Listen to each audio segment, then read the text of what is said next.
All right.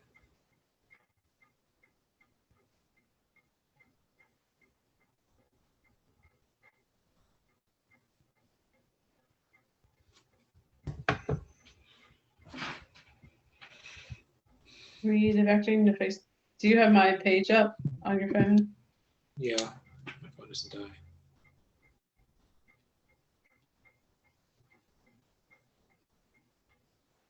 Now, I don't know. There we go.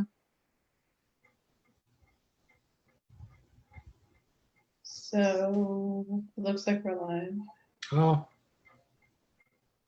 Oh, I see myself. Oh, there we go. Okay. Now we are going live. Oh, I can see myself. Oh, it's in Zoom too. We're live. Say hi. Oh, there's actually All people right. in. So we have a few people watching. Jumping on here. And I can actually see it on my phone too.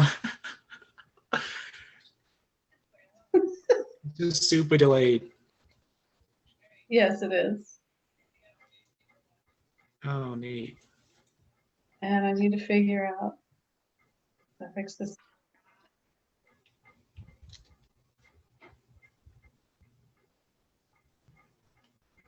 Well, let's hope this works.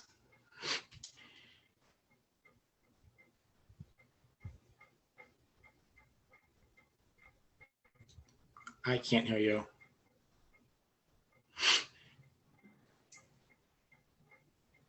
Okay. There it goes. There we go. Okay. I had to turn the sound off on there. Now it'll be normal. Let's give it a little bit for more people to jump on here.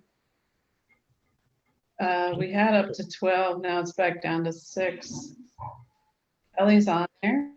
Say hey to Kelly. Kelly who? Kelly. Wow, there's lots of people on here.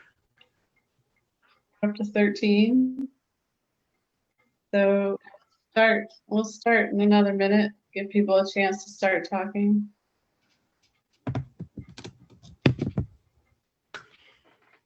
Like, comment, subscribe. My emotion. Yes. So as you're jumping on here, I see 3. Okay, I'm not seeing all the comments. So if you have questions for JT, go ahead and comment. There's a big delay, so we won't see them for I don't know, it's like a 30-second delay or something, might be more than that. Oh, hi, Dad.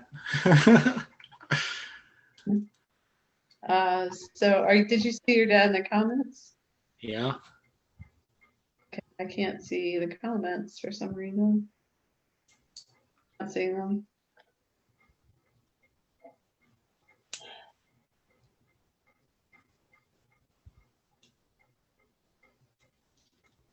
Okay, let me try this. Here we go.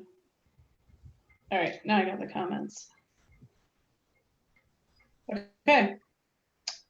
Charmaine's here, Alyssa. There's your dad.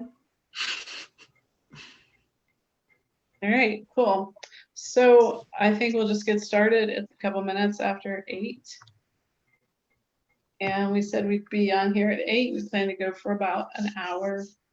So I will hit record. This will be recorded. Yes. Send people to it. All right. So, AT, you want to start us off and introduce yourself? Yeah. So my name is JT. Not very exciting, but obviously this is my mom. Obviously. I'm your mom. Exactly right. I'm just sort of excited to really share my experience and some things I've learned, as well as just sort of a really unique upbringing, I guess I can say. But I think over the last 4 to 5 years, I've also really poured myself into diversity and inclusion type work. So it will be kind of cool to share what I've learned. Yeah. All right, so for those of you who do not know our family, I'm Mary Klopcic. This is my son, JT Klopcic, and he is one of 13 children, 5 of whom were adopted. Another Black sister from another mother who is come into our family late in their lives. And he has 8 siblings who are biological. So my husband and I are both white. All of our adopted children are different nationalities. And JT is from a Black family, about a couple hours south of where we're currently living. And he was adopted as an infant at 2 months old into our white family. So tonight we're going to, well, you go ahead, JT. Tell us why we're here, what your goals are for this conversation. Yeah, so I mean, I think it's really important for us to have conversations about race, and social justice, especially now with the current climate of our country. And I think conversation is really what's going to help us progress, more so difficult conversations. And I hope we can have some pretty difficult conversations here and hopefully move us forward. So be prepared to be uncomfortable, be prepared to think about some stuff that you're not ready to think about, or maybe you sort of put on the back burner, or something that you've never even thought about before. Because I think when we sort of step out of our boundaries is when we grow. I mean, I've grown up playing sports my entire life, and I don't think I've gotten better at any of my sports when I'm comfortable. Like, I'm always getting better when I'm a lot of times physically hurting. But I think this is absolutely no different. We have to push ourselves and be a little vulnerable here. So I implore you to sort of step out of your comfort zone and open your mind up a little bit, ask lots of questions. I think, especially being live, we can get out a lot out of this if you guys ask lots of questions. And hopefully we can give you some good answers, but if we don't, we can find them or point you to resources where you can get some good answers. So we intentionally chose to put this on my Facebook wall. I think I have, I don't know, something like 1,300, 1,200 friends. And honestly, most of y'all are white. So we specifically, JT specifically wanted to be able to speak to a white audience about how to be anti-racist, about how to identify a little bit more with Black experience. We feel like stories are really important, and his story is unusual, and I think really highlights some things in the Black experience that we wouldn't otherwise have a window into. So we're sort of using my whiteness as a window into a young Black man's world. And so go ahead and ask the uncomfortable questions. We are brutally honest with one another all the time. And it's okay, to ask those hard questions here that you might not want to ask a Black friend or, something like that. Go ahead and ask them here, because we just want people to understand. We want people to understand the terminology of the movement. We want people to understand the history. And we just want people to understand what the experience is like, so you can make informed choices about things that are going on right now. Can I add something? JT, go ahead. So a term you brought up there was anti-racist, and I think that's something that's going to come up quite often. So a lot of things, something that we hear a lot of is people say, I'm not racist. Well, the reality of there's no such thing as not being racist. I'm racist. We all have our own biases. We all have our own things to work through. The key term is anti-racist. And Dad, I know you're in here. A lot of times you used to tell me, if you're not part of the problem, or you're not part of the solution, you're part of the problem. It's the exact same thing here. So I want, from now on, whenever we're referring to this, we want to be referring to being anti-racist. We're not saying that we're not racist. This was just quick. So it's not good enough just to sit back and just say what you think. You have to put it in action, I think, is the point of anti-racism. Would you say that's true? Yeah, absolutely. And I mean, I guess we'll get into it, but I mean, that's part of being an ally. just lifting up people's voices, but then also constantly finding ways to make yourself better and make the underrepresented minority better, or marginalized group, I should say. Yeah. So let's just jump right in here. We want to talk today about how you developed and are still developing your sense of identity, having grown up Black in a white family in a very white neighborhood. Can you describe your early childhood and kind of how your racial identity developed? Yeah. So, I mean, growing up, I mean, I guess I had one brother who's Korean, but then Ben, my other brother, who's white, and then obviously you guys, white.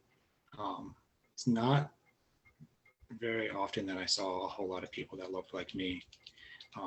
And when I did, I don't think that they were necessarily perceived in the way I would have liked to look up to. So I think like growing, especially when I was young, like at that point in stage, looking back, I can tell like how confused and just kind of all over the place I was with everything going on. And I'm kind of thinking back to it, just sort of seeing how other people would react to us. I don't think I really understood why or where that was coming from. Because I sort of thought, well, everyone has a family with 10 different nationalities. But it's just. So give an example. What is your experience? I know like we had that neighbor across the street who used to call us her, what was it? Her little league, what's the league in it? Her UN, her little United Nations. Yeah, United Nations. Like they would take possession of us, you know, like we weren't just a little United Nations. That would have been weird enough as it was, but we were her little United Nations. I feel like people like wanted ownership in what we were. How did you perceive that? I mean, I think it's just like little microaggressions. Like we'll go into the store and people are like, oh, is that your mom? Or is that like your social worker? Stuff like that. Like so talk about microaggressions. There's one of those terms that white people might not know. Yeah, so I mean, a microaggression is something small, something super minimal that you might say or do. A lot of times, probably 70 to 80% of the time, a microaggression is going to be completely unknown by the aggressor. And it's going to do something to pick at someone in a marginalized group. And unintentional. Absolutely. Unknown and unintentional, yeah. Absolutely. I know, like, and I grew up playing soccer. And one of the things I always did, like whenever I was lining up next to my man, like I would stab my fingers into his hip or like just do little things just to kind of piss. Oh, we lost your sound, JT. JT, we lost your sound.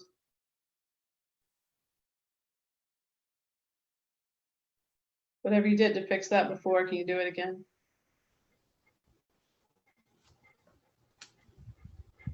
All right, I think you're back. Try now. Oh. Yeah, you're back. Oh, sorry. So I was saying like a microaggression is something small that can eventually turn into something larger, like a meso or a macro aggression. So like if you're gonna just poke someone, if you're just poking them in the side, it's not gonna look like a lot, it's not gonna feel like a lot at first. But I mean, if you keep doing that for 10 minutes, 20 minutes, you're gonna want to haul off and hit the person. So one of the things that really kicked my activism into high gear is when so I'm a trauma professional. I help people work through their trauma. And when the shutdown happened, we had this collective trauma of COVID. And then a couple months into that, we had this situation with George Floyd. And the Black Lives Matters movement kind of rose up to the occasion. And we saw a lot more Black activism happening. And for me as a mom, as a white mom, they played that damn video over and over and over and over again. And all I could see was my son's face under that cop's foot. That's when I look at that video, that's what I see. I see JT's face there. I don't see George Floyd's face there. And it made me realize, that I have a unique perspective, that I know what it feels like to be the mom of a young Black man in a racist country. And we are a very racist country.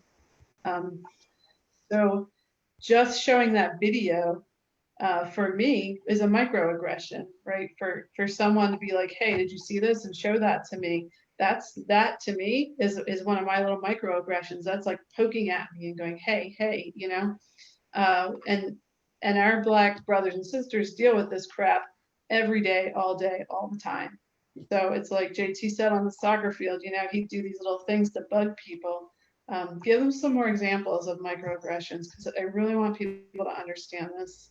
Yeah, I mean, for me, my hair, or the fact that I'm 6'4" and Black, and I used to look athletic, not anymore, but so just little stuff like someone will come up to me and say, "Oh, you must play basketball," because I'm tall. How many times a day did you hear that? All the time. And I mean, even a point in high school, the basketball coach. We lost your sound again. What happened? We lost your sound again, JT. Whatever you're doing. Can you fix your sound? Okay, I think it's there. Go ahead. I think there was a point in high school where the varsity basketball coach literally approached me. He had never seen me do anything athletic related, and he just assumed that because I was tall, skinny, and Black, I could walk onto his basketball team and be a starter and make an impact. Even again, you have a sister. Your sister is African American. Her family's from Cameroon. She's 6'1", I think, and tall, skinny, not an athletic bone in her body. And she gets asked all the time if she plays basketball. Yeah. Yeah. So the hair, like touching your hair, people used to want to touch your hair all the time. They do. What? You want to talk about your hair? Microaggression.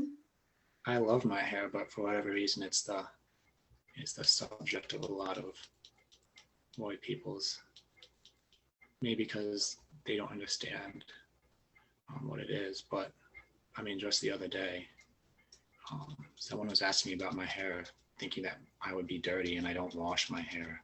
Like, no, I wash my hair in the shower or shampoo like everybody else. I'm not dirty. I'm not an animal.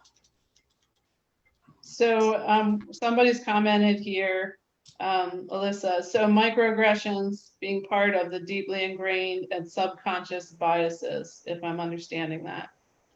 So microaggressions are part of that deeply ingrained and subconscious biases. Did you say that's a good description? Yeah, absolutely. That is a very good way to look at it. Absolutely. And the same person, Alyssa, also had a question. She said, I'm wondering if you felt or feel culturally torn between white and Black American cultures growing up, and how that's developed as you've become an adult. Yeah, so we sort of got sidelined by defining some terms. So yeah, just keep talking about the story of growing up and your identity forming.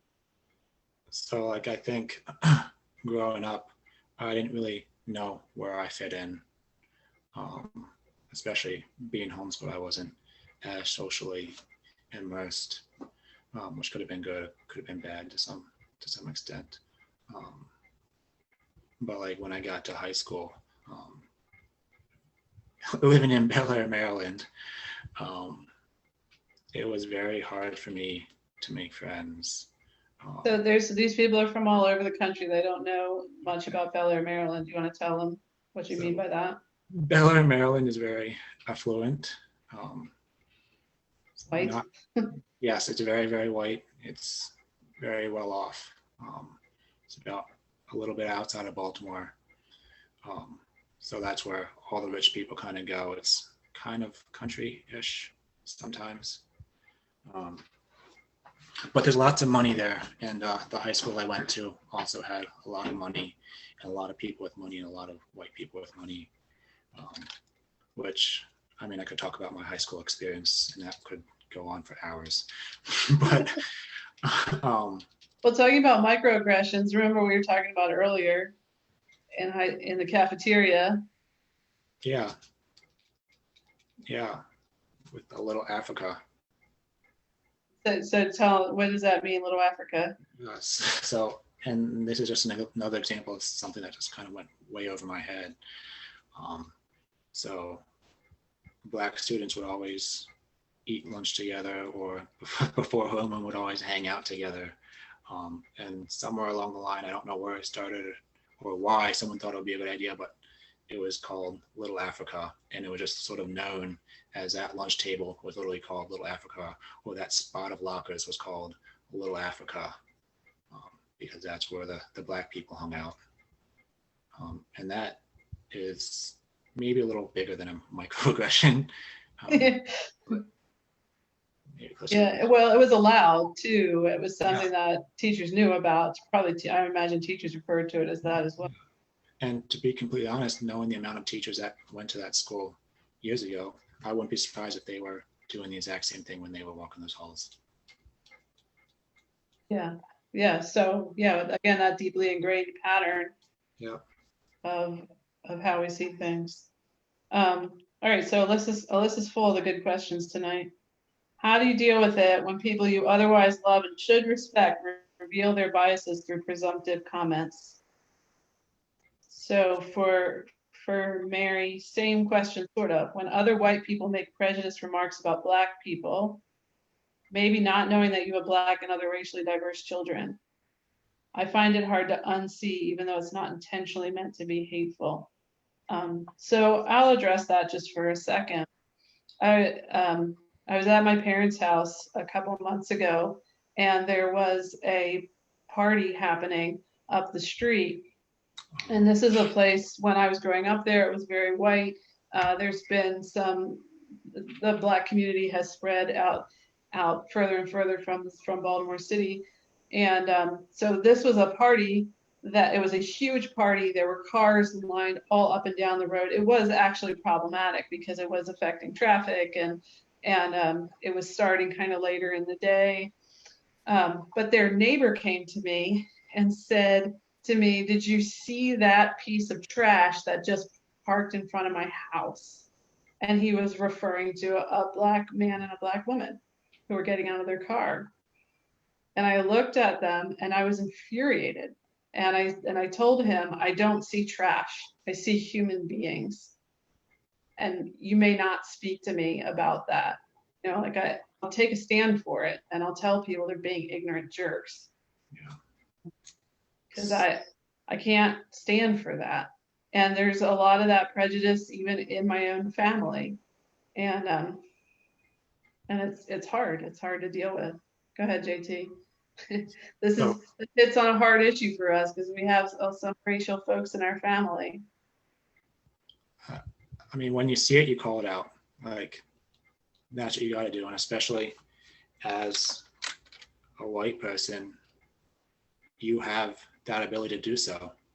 I mean, like if you or dad call someone out for their racist remarks, it's going to go over a whole lot differently than if someone that looks like me does it, or even worse, a Black woman. And also they're going to listen to you. It's actually going to mean something than say if a Black person were going to do it. So that's another ingrained thing, right? You mentioned Black women. If a Black woman has any kind of comment or response to a racial comment, she will be perceived as being the bitchy one, right? As being it'll just reinforce a stereotype. Yeah. Black women really don't have much of a voice. Yeah, absolutely. So that's something that we as white women can do, is hold up our Black sisters, right? If our Black sisters are speaking something, then we speak it too. We amplify their voice. Amplify Black voices. A white woman's wrong with that? White people are never going to get half the issue they're going to call someone out as a Black person would. And that's just the reality. And a Black person should never be put in a position where they feel like they have to. Yeah, so talk about that. That's we had people watch that video on white fragility. So you're touching on white fragility there. Yeah.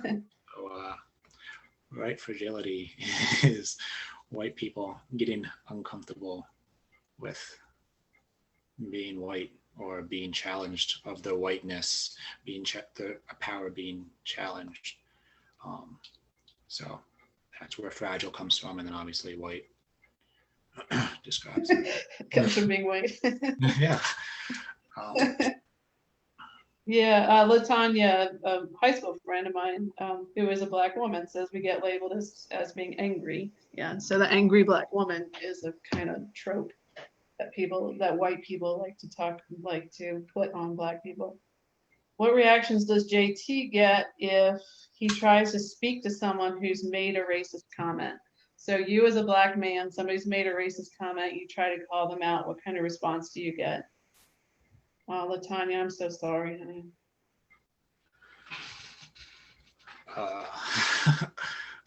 To be completely honest, I don't know if I would be able to call them out unless it's someone I feel comfortable with doing so. But either way, the reason I feel like that is because there have been instances where I've tried to say something and it just gets invalidated, completely invalidated by excuses or saying but, or oh, I didn't mean it like that, or oh, that's not what I meant, or you're not like, oh, I didn't mean it like that. The great excuser, right? Yeah. Oh, I just realized I sound racist. Exactly. I didn't mean that. Yes, you did. All right. Yeah, so Latanya was saying growing up in our town was really hard. And Latanya is you're someone I went to high school with, Latanya, and you grew up in that town. I was just talking about that, where my parents still live there, where there's clearly still a lot of racism. Oh, goodness. Okay. So Mary wants to know what would make it easier. I guess she's talking about what would make it easier for you to feel like you have a voice that you can call out racism when you see it. I don't know if that's actually the question. I'm going to make that the question. What do you need from white people to make it easier for you to be able to call out racism when you see it? To feel listened to feel heard, I think. Like I want to feel like if I'm going to say something, it's going to be respected, and it's not going to be turned into some kind of excuse. It's not going to be followed by a but. That's a bad word. Yeah. And. Yep.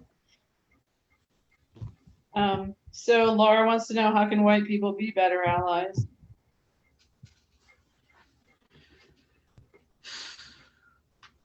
I think the first step is educating yourself. There's so many resources. Now Laura's in an interesting position. She's a reporter for a little local publication in the Lancaster area, which is a very white area. Okay, then amplify Black voices. So what do you mean by that? I mean, as a reporter, how could she do that? Like intentionally seek out ways to support people of color, intentionally find ways to share their stories, intentionally find ways to, even if it's someone you're working with, invite them to have a seat at the table, invite them when you're going out, listen to them, ask them how they're feeling about something someone said that might be kind of questionable.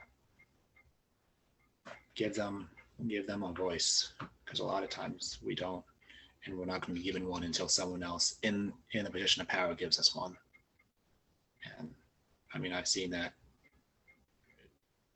from I don't know how long up until now, even just beginning my professional career.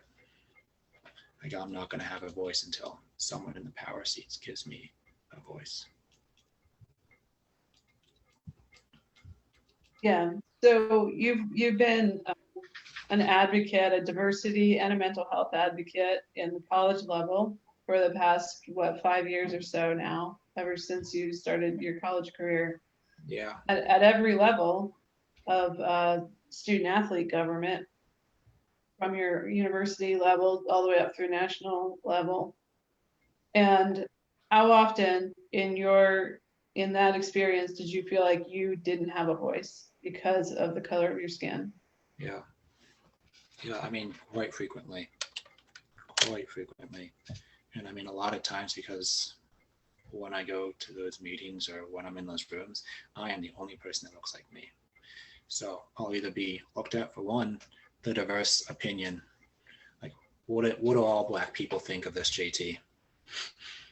Or I won't be heard at all. So I'll have an idea and I'll be like, and then So you're either the token Black person or you're nobody. You're either everybody or nobody. absolutely. Yeah, so we talked about that too. That, Black people are just like white people in that there's a spectrum of political beliefs, there's a spectrum of understanding about racism and racial issues. There's a spectrum of opinions about how to address racism and racial issues. So Black people aren't any different than that. You can't pick out one Black person and be like, oh, you represent all of them, any more than you could look at me and say you're all white women. This doesn't make sense. And I think there's some historical context that comes from that. I mean, Black people used to get labeled, physically labeled and branded, and they would be put in herds of slaves, and they were all one. They all had to dress the exact same and cut their hair the exact same. It's the same thing. How many years later, we're all apparently one. We're not allowed to have an identity. Yeah. How does that feel to say that? I say what? To say I'm not allowed to have an identity. What does that do to you as a person? It's kind of demoralizing. I mean, it doesn't feel great. I mean, everyone wants to be their own individual. And I mean, even now, like I'm still trying to figure out what that identity is.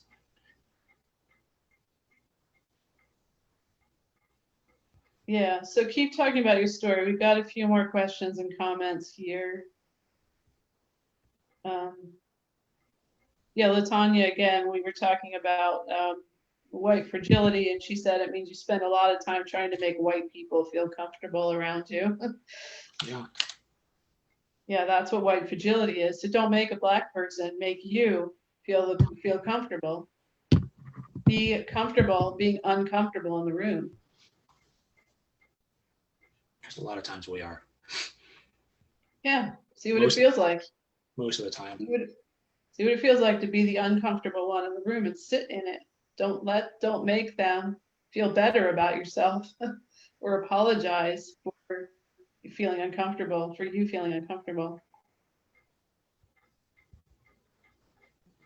Okay, so Alyssa has another question. This is a big picture question. She says, how do we get to a point where Black perspectives are taken just as seriously as white ones?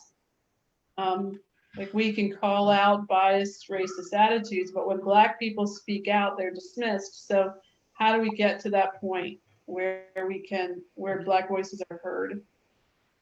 When people in power are ready to do the work and look within themselves to figure out what's going on, to make that happen, and the people that make decisions make the right decisions, I think we can see a substantial difference when we're able to change policy, procedures, when we're able to put Black people at high-level tables, high-level meetings.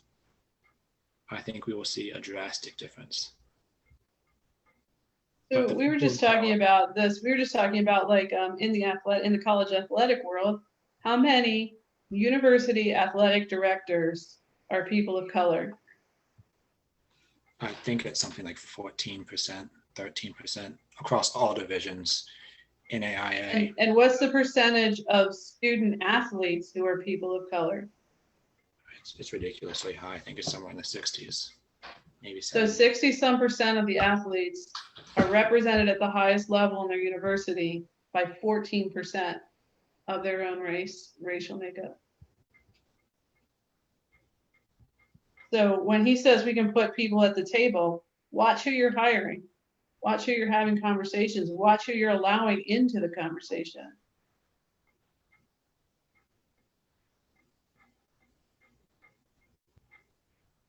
Yeah, well, Tanya says, yeah, ask us how we're doing. If I'm having trouble watching that George Floyd video over and over again, imagine what my Black brothers and sisters are feeling when they're watching it, because they've been dealing with that shit every day of their lives. So, okay, so here's an interesting question about white fragility. What would you do differently if you did not assume the burden of making others feel comfortable? So what does your response look like? Like if I know someone's not gonna feel bad or what, or get defensive.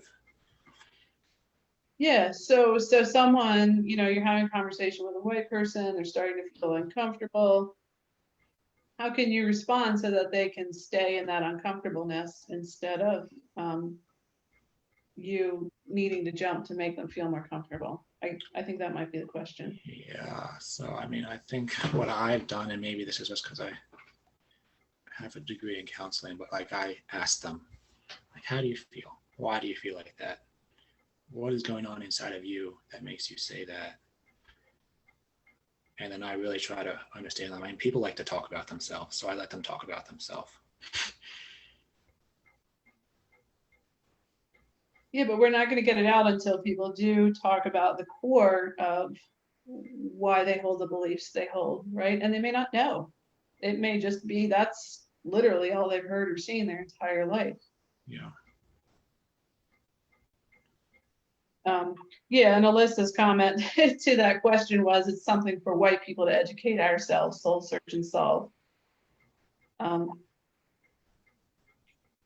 So I don't let people feel super comfortable. I'm fine with letting them sit in their discomfort, but I also work in the counseling field, so work in the therapy field. So yeah, I'm going to figure out how you feel. I'm going to figure out where that comes from. It's hard with family though, right? Like there's a level that JT and I have been having this conversation all week. Like there's racism in our family, and that's the hardest place to address it.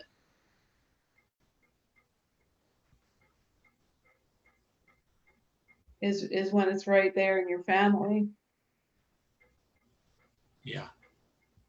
So practice on friends before you go into the deep dive with your family, maybe. I don't know. Or don't, just go for it. Yeah. Do you really want to surround yourself with people like that? Say that again.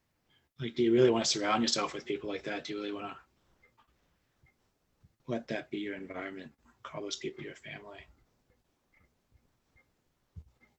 Yeah, so I mean, maybe it comes to the point where somebody is so racist or so closed off that you have to set some pretty firm boundaries with them.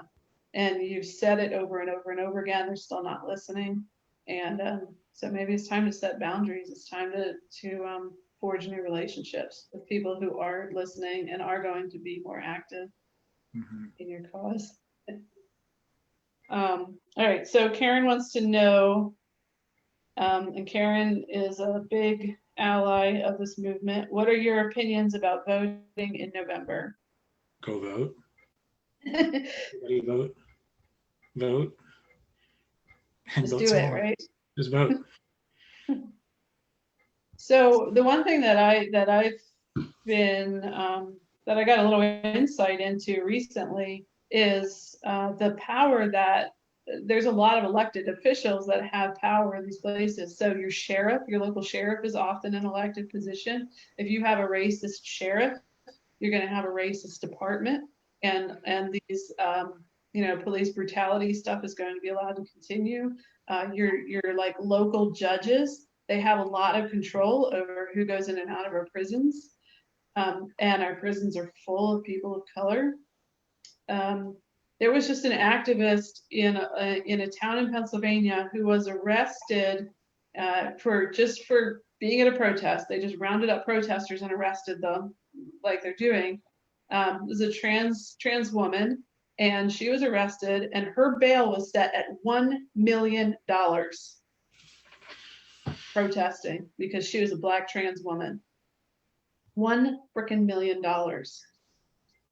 So, that's a judge who made that decision. And that may have been a judge who was an elected official.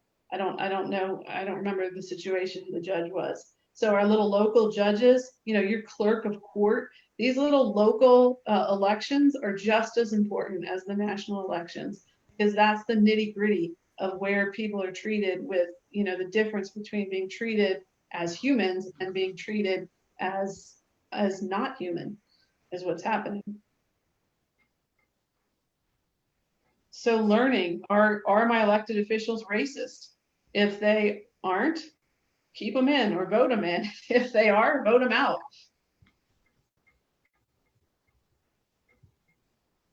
Do you have anything to add to that, JT? No, and I think it just goes back to like what we were saying earlier, like the people in the power hold the power. So put people in power that you believe are going to make the best change. And that's from local government all the way up to national government, all levels. So share some of your experiences. I really do think stories speak. Share some more experiences that you had as a Black young man growing up in a white community. Times when you were clearly profiled or called out or... Oh gosh, that's so broad. All right. Well, do you want to talk about Burger King? What about it? About the when you were working there the one day, the man who came in? Oh yeah. Yeah. So I used to work at Burger King back in high school. Definitely hustling. But I was in the back making a burger for this gentleman. And then when he saw that it was me, I wouldn't grace him with the title gentleman. Okay. Well, he did not like someone that looked like me making his burger, and he made it very clear. And he was very adamant that someone who looked like him, white, melanin deficient, melanin-challenged, make it. He wasn't just adamant; he was actually yelling in the store. Yes, he was, and calling you the N-word and screaming at you.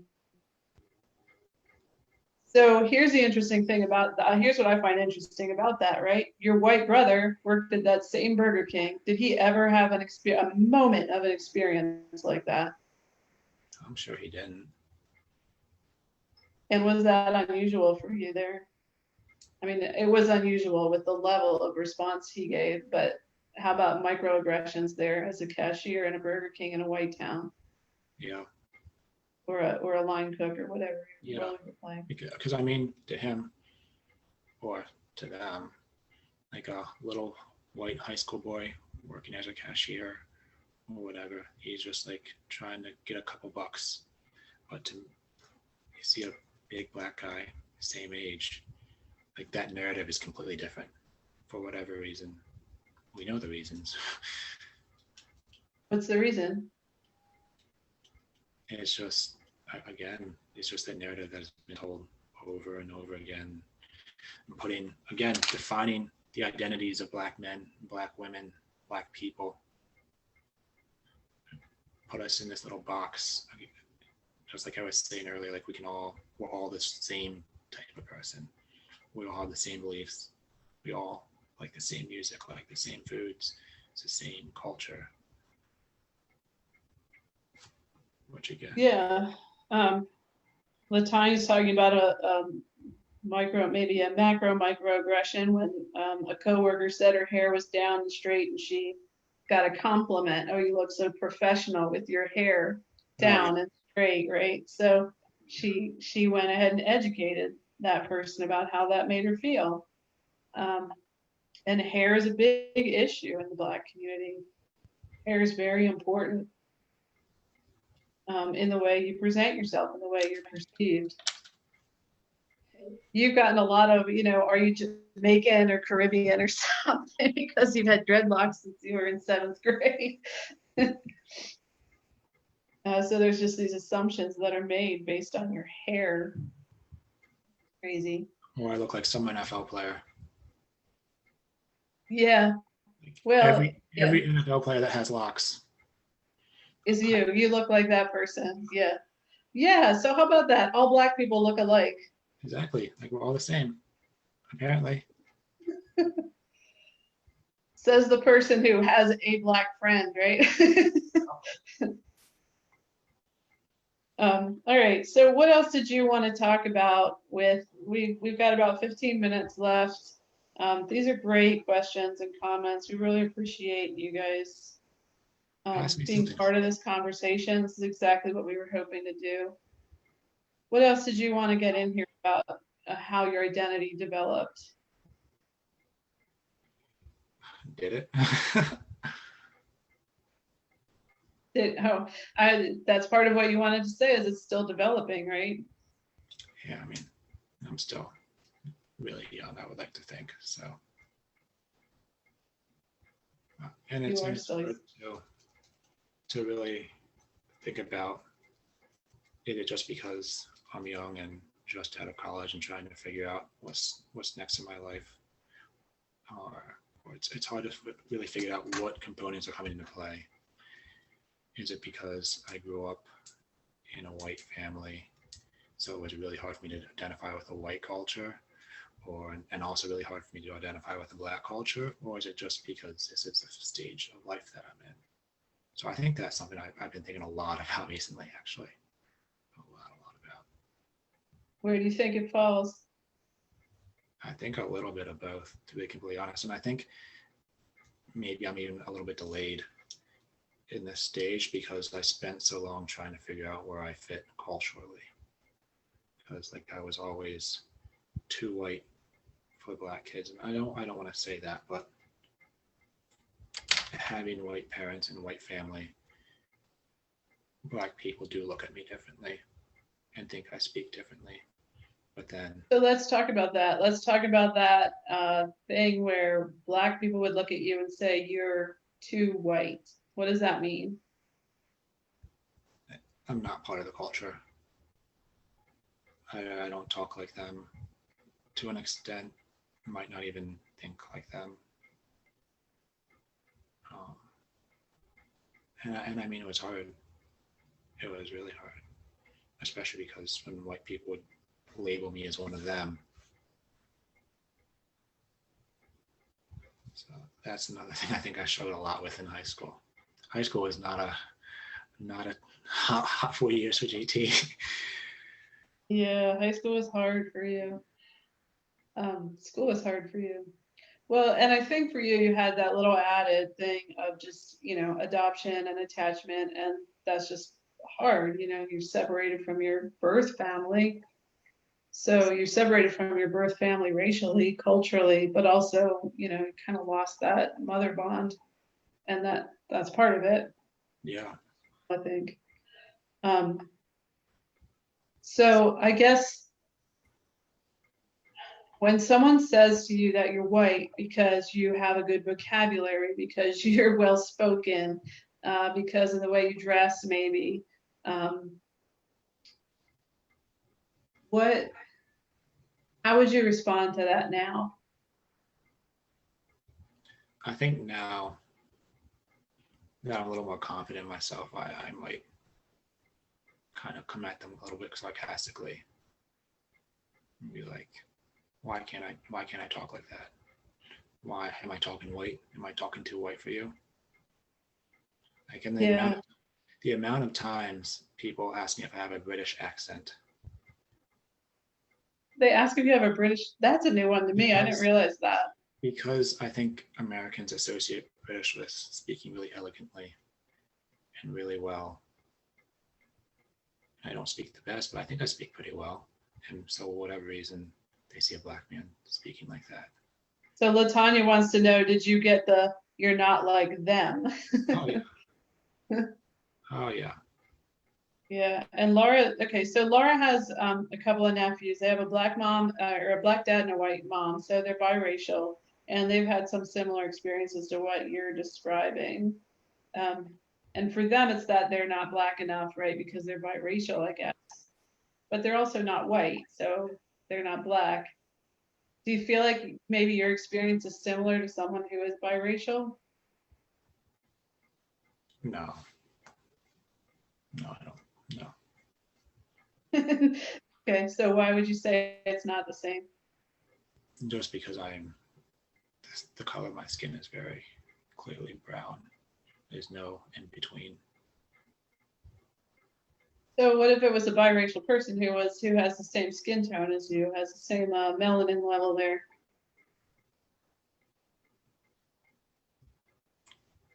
I don't know. I think I might think about myself differently, hold myself differently. Because, well, see, so Laura, your nephews have the advantage of having a black dad, of having a black man in the home who can model for them, who can be for them, you know, a black person who can feed them their black culture organically. You know, we have to go outside of our family to figure out how to do that. So I think in that way it's different. You think so, JT? Yeah, I would agree. And my friend Melissa thinks you're amazing. Hey, at least someone does. Yeah, so Alyssa's asking, is there anything white parents of black children could Yeah. do to Oh, help yeah. in some way? So if we had to do it over again, what could we have done differently? Or if there's other white mamas out there raising black sons, what can they do differently?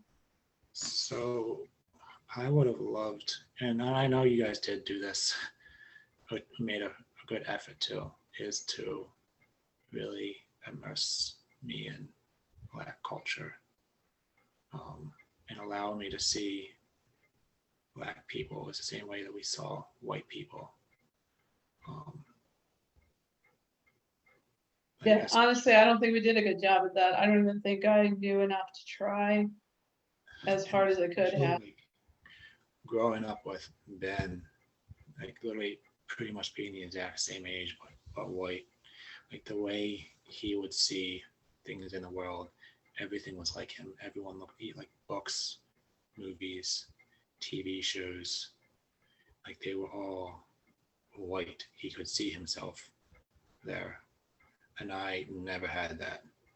I and I and there was definitely times I saw him there, but I would not see myself. Maybe that's why we don't get along. Yeah, you're not close. You guys aren't close. And there's a number of reasons for that. But this may be one of the reasons. Is he very much lives in his white privilege, and he knows that. He's aware of that, and you know, cares about what happens to you, but you're not emotionally close. No, I think we're just two very different people. So maybe that's You would. we're just very different people. Yeah, you are really different people. You have very different personalities. So the interesting thing that, you know, JT keeps talking about this one brother, there's 13 of them, kids in the family, but he and Ben are 9 months apart, 10 months apart. And then Philip, who's Korean, is right in the middle of you. So he's 6 months younger, 4 months older than Ben. So there's all three of you born in 1997. You were born in January, Philip in July, Benjamin in November, and you're black, Philip's Korean, Ben's white. So we have this kind of like interesting experiment that could happen there, where we have three boys, all the same age, growing up together in the same town, same circumstances. You and Benjamin worked at that same Burger King. You drove your car, you know, you learned how to drive around the same town. You guys walked to Burger King the same route, and that you got some flack for, that Benjamin never got bothered with about. You know, you had some neighbors coming out and being a little threatening and aggressive towards you. Benjamin never had that problem. So we got to see what it looks like, the difference, right? What it looks like between, you were on some of the same sports teams when you were really young. And I think to an extent, having that right there so like glaring in my face, I think to an extent that probably hurt a little bit more. And knowing the fact that that was literally my brother, my blood, that because it was just so blatantly obvious. Like I could be 5 years old and see it. I could see the little soccer dad treating me so differently than he would treat Ben or Philip. Philip is a whole other. Well, yeah, so Philip has some cognitive issues, so it's less about racial identity for him and more about his developmental ability. He quickly kind of got lost, got developmentally behind you rather rapidly. So he wasn't quite in the dynamic as much. So Mary wants to go back to talking about the movies and the books and stuff. One show that JT and I have been watching together lately on Netflix is Dear White People. And we've been talking a little bit about that. And I'm really enjoying that show. I will warn you, it has a heck of a lot of sex in it that bothers me because the women are not treated equitably in the sex scenes as the men are. So that's a whole different issue. Agreed. But if you can skip over that or I don't know, get your jollies off of it, whatever, I don't care.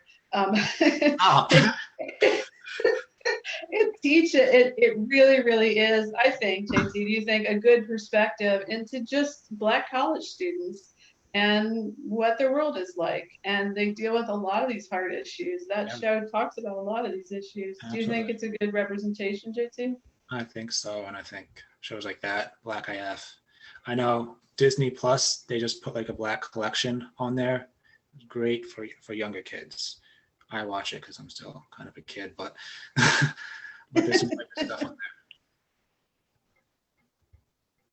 So Mary wanted to know, when you do see yourself in movies and books, how often is that flattering? And how often, and has that improved? Like, have you seen that get better over the years? I'll tell you what, losing the Black Panther was huge for the Black community. For little Black boys to lose their only and biggest Black hero. You know, he was an actor who played that hero, but to a little kid, he is that hero, right? He's the Black Panther. That was a big loss. So what does it feel like now that you can see more Black characters portrayed a little more realistically? How does that feel for you?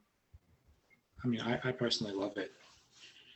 I think that seeing stuff like that, it's how we're going to move forward. And again, they got there. People got in those positions because people in power put them there. So again, what can we do to put our Black voices in power? Or how can people in power put Black voices in those positions to be role models? Oh gosh. Okay. So Latanya has this question. If I felt like I had to instruct you differently when dealing with authority, and how did that make me feel? So basically, what's it like to be a mom to a Black son? And it's a whole different world out there, right? So JT has been profiled. He has been pulled over by the police. He's had his car searched without a warrant, without being told why it was happening. And I'm not talking searched. I'm talking flashlight in every cavity of the car searched for no reason. There's a reason. Well, yeah, because you were driving while Black. So I think by the time I became aware of how dangerous it is out there, it was relatively recently, and JT was already figuring that out for himself, how he should handle himself differently to keep himself. Can I add something? Oh yeah. And I think from my perspective and instances like that, like I, even to this day, like I'm very hesitant and very not, like I think about what I'm going to tell you, because I know you can't necessarily feel or relate to that. And I know you'll go kind of crazy if I told you someone did something like that to me. No, and see, this is white fragility, right? You worry about me being fragile, and I don't want you to worry about that. And so I don't want to respond. But so here's what happens, right? Something will happen where he'll get profiled. He'll actually tell me about it, and I'll get upset. And then his response is, "No, Mom, it's fine."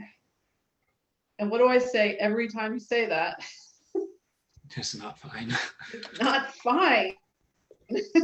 Like, I'm not fragile. I'm fired up. I want to do this stuff. It makes me want to get out there and change shit. It makes me want to talk to people and let them know what you're experiencing, because it's not fine. So, and I know you censor yourself because you feel my fragility as your mom, and I appreciate that. And on the other hand, I want to feel that. I want to feel broken. I want to feel fired up. I want to feel defensive and ready to do something, because we all should feel that way. Every last person in this country should feel that way. Ooh. There we go. Got me going. So, but I wish I had come to that understanding a lot sooner. We tried at sports were kind of your saving grace, right? Because there you did have some really good coaches. You had a couple of Black coaches who were able to model for you. You had a couple of Black friends with, dads and moms who were able to model for you a little bit as you got older, especially in high school. I guess you had that. Yeah. And so, and those were people that I felt like I could talk to about, get a little advice from, get a little insight from. But I wish I had gone further. I really do wish that we had prepared you better and explained to you better what was going on in your world. But we didn't understand it either. So it's okay to start somewhere, right? Just start. True.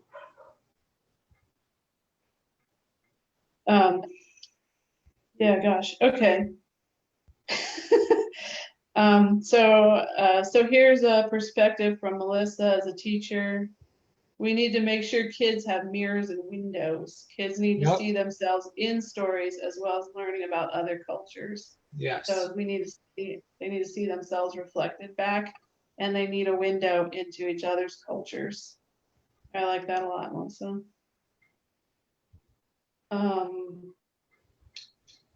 Laura, this is a loaded question. What is dating like for you, JT? Oh my God. Gosh. I don't.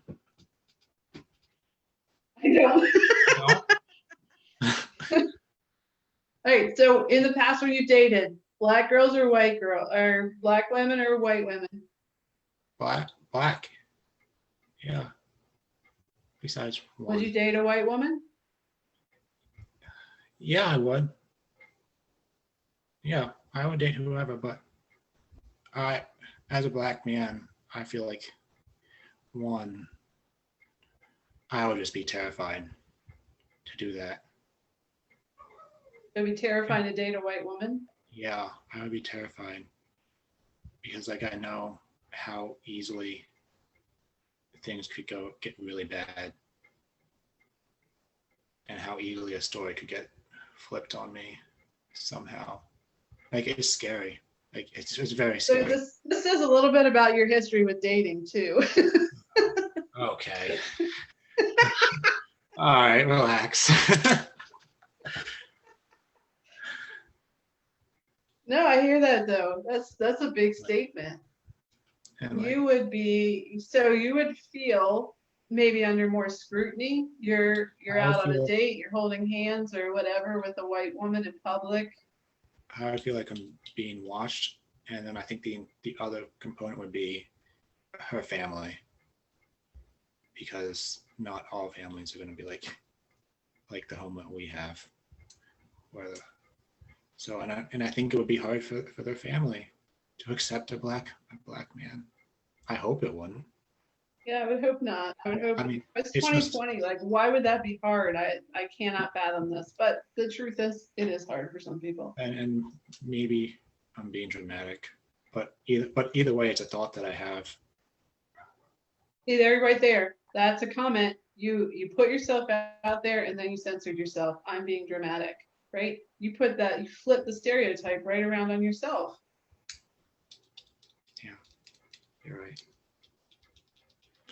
But that's what happens. You censor yourself all the time. You get so used to it. And also, That's a really honest statement. and also, I don't know if like white women are that into black men. Of course, some are. And some aren't. So now we're going to make generalizations about white people. Okay. All right, you guys. Okay, I'm done. I'm done. It's 8 o'clock, kid. All right, it's 9. It's a few minutes after 9. We've been at this for an hour, just about. We got started a few minutes late. So yeah, it is sad. Laura says it's sad that you'd have to worry about the family of a white woman you might date. This is a situation that's not even on the horizon, and you're still worried about it. Ever. So Latanya says, stand in your truth. Your feelings are valid. Absolutely. And there were a lot of comments here after the first person said you're amazing. Everybody agreed with that. So go through the comments and make sure you see all that. Okay, so Mary says, what I would find most helpful from my black friends is if they would tell me when I screw up. And this is a white fragility issue, right?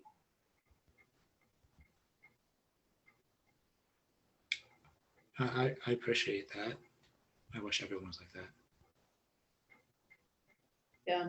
Vulnerable. Black friends may be censoring themselves because they are concerned for you. So maybe letting them know it's okay, you know, even if you get upset, it's not their responsibility to make you feel better. Mm-hmm.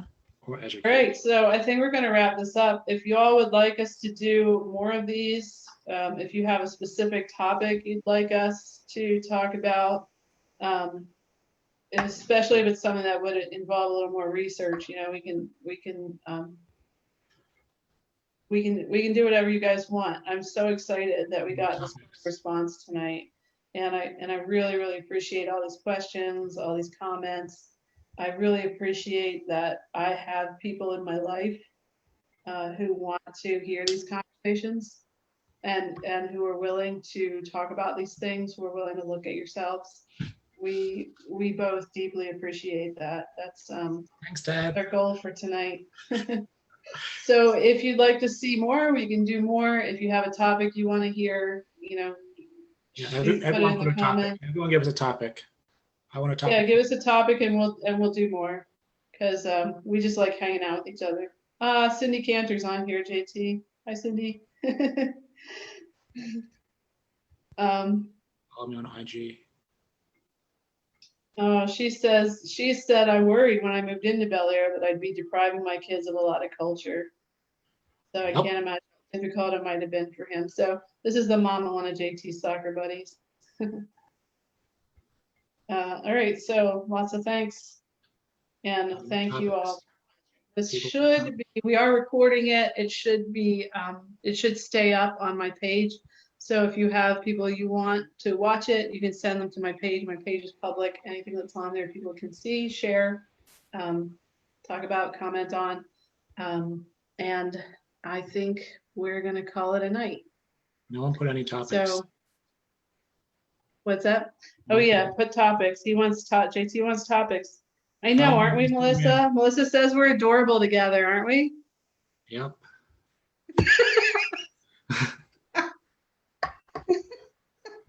Yes, we're deeply in love. All right, folks. What? Follow me on Instagram. Like, comment, share, subscribe. Yeah, share this. If you got a lot of valuable information from it, share it. share it wherever you can, because we want people to see what's going on. Make us famous. All right, folks. Let's see. Now I need to figure out how to sign out here. Go. All right, I'm gonna turn the recording off. I never turned the recording on. Thought I did. All right, hopefully Facebook is recording this. We'll see. All right, good night, folks.